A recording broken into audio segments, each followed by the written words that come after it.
Paano raw kung naka-mother title pa ang nabiling property? Paano raw magkatitulo ito?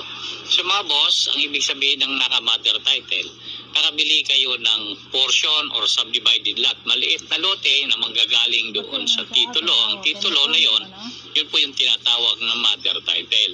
Para magkatitulo yung portion na inyong binili, kailangan magpasukat po kayo sa licensed geodetic engineer.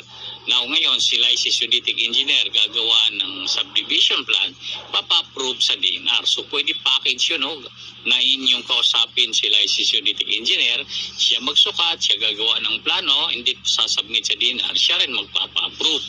Dahil mas maganda kung si licensed geodetic engineer magpapa-approve. Saka sakaling mayroong problema, madali niyang makorek kasi gawa niya yon.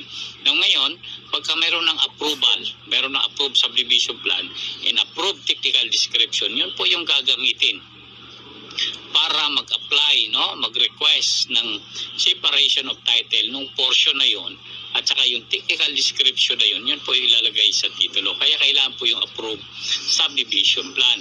And then, isasubmit po sa Registry of Deeds, yun pong mother title. Yung pinakatitulo, mother title ang tawag sa kanya dahil nga binabawasan siya or sinasubdivide ng maliliit na lote. Tanda natin mga bosses po yan ay subdivided lot. By default ay kailangan po ng license to sell dahil maaari po may problema yan sa right of way, sa drainage, sa basic utilities pagka walang license to sell. Ganun ka-importante ang license to sell. So ganun po ang gagawin para magkatitulo. Siyempre bayaran po yung taxes from BIR, local treasury, then registry of deeds, then assessor. Ganun po yung mga boss.